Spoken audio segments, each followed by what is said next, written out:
NASA finally opened the space capsule containing the largest asteroid sample ever collected by a space mission.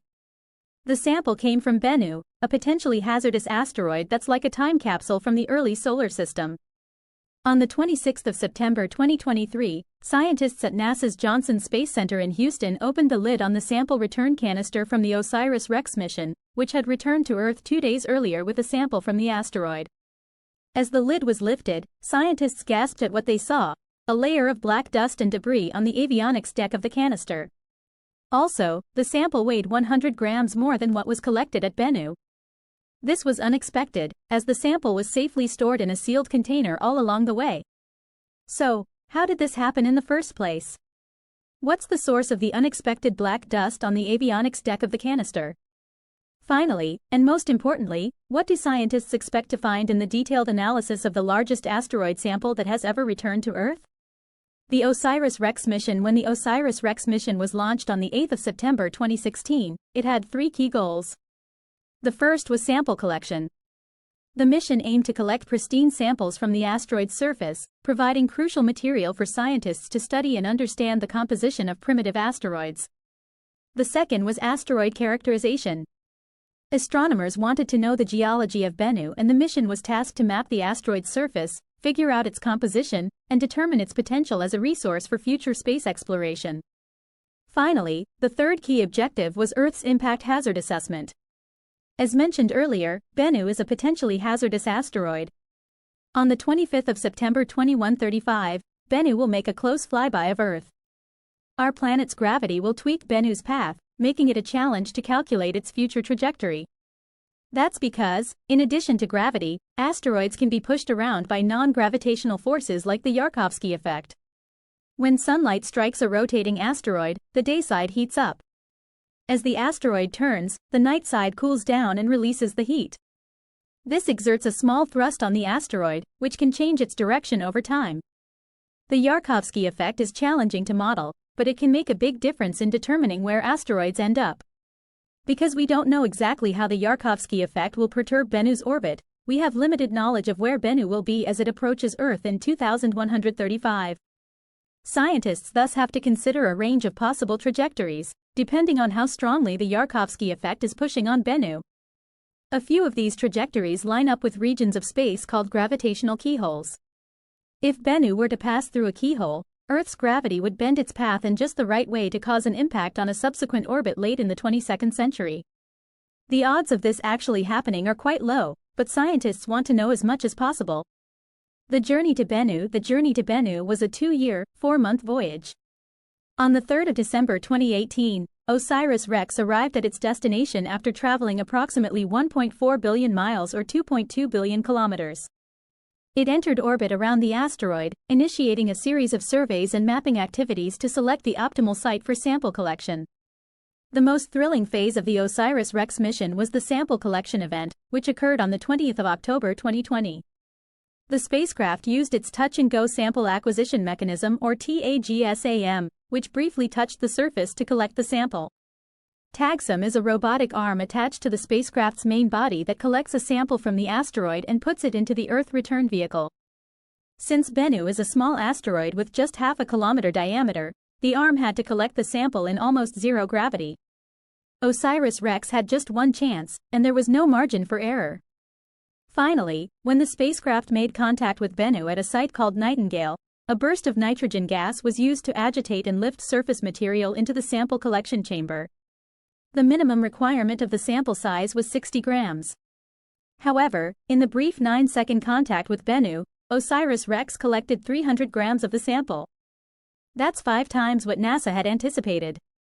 The sample was encapsulated, but an issue arose: the material was escaping due to a jammed flap caused by larger rocks. To avoid any more loss, NASA decided to skip the scheduled measurement of the sample and sealed it for return. OSIRIS-REx departed Bennu on the 10th of May 2021 and began its journey back to Earth.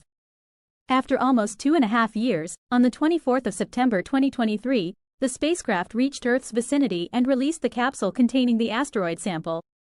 The capsule entered our planet's atmosphere at a speed of 12 kilometers per second and deployed a parachute to slow down its descent. The capsule landed safely at the Utah Test and Training Range, where it was recovered by NASA personnel.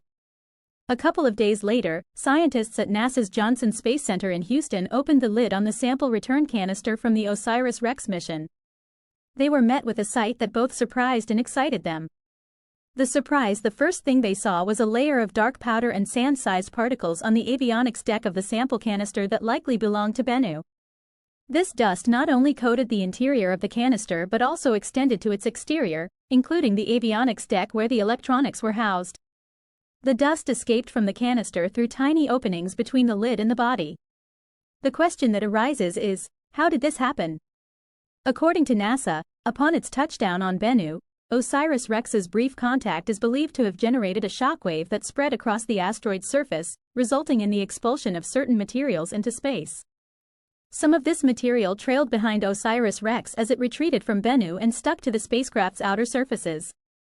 Additionally, a portion of it entered the sample canister through the open flap, mingling with the material gathered by TAGSAM. The combined mass of the sample, including the dust and debris, measures approximately 400 grams, exceeding the requirements for their scientific goals. Furthermore, it's reported that the sample remains in excellent condition due to minimal exposure to high temperatures or contamination throughout the return journey. However, the presence of dust and debris on the avionics deck poses a unique challenge. It necessitates careful handling and cleaning by the scientists who employ specialized tools and techniques.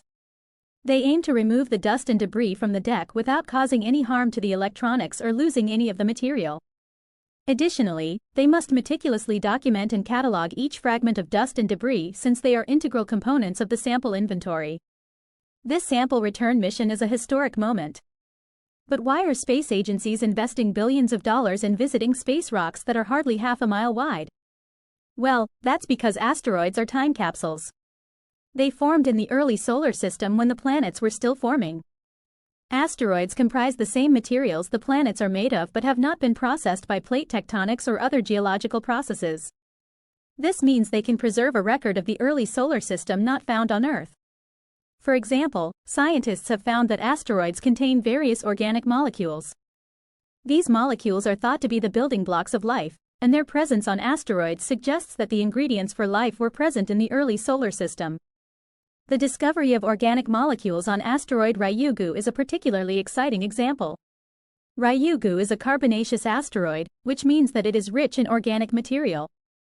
In 2020, the Japanese spacecraft Hayabusa 2 returned samples from Ryugu to Earth, and scientists have since analyzed these samples and found a variety of organic molecules, including amino acids. Amino acids are the building blocks of proteins, which are essential for life. This hints at the possibility that life's ingredients might have arrived on Earth via asteroids in its early history. The next phase of the OSIRIS-REx mission, now renamed OSIRIS-APEX, will focus on studying asteroid Apophis. Apophis is a near-Earth asteroid roughly 1,100 feet or 340 meters in diameter. It will make a close approach to Earth in 2029 and is estimated to have a 1 in 150,000 chance of impacting Earth in 2068. OSIRIS-APEX will arrive at Apophis in April 2029, just a few months after Apophis's close approach to Earth. The spacecraft will spend 18 months studying Apophis from orbit. During this time, OSIRIS-APEX will use its instruments to image and map the asteroid, study its composition, and measure its size and shape. The OSIRIS-APEX mission is a critical step in our understanding of near-Earth objects and the threat they pose to Earth. The mission's data will help us better protect our planet from asteroid impacts. Recently, the James Webb Space Telescope revealed the secrets of Earendel, the most distant single star ever seen in the universe, lying at the edge of time. If you missed what Webb found out, make sure to catch up on this exciting discovery.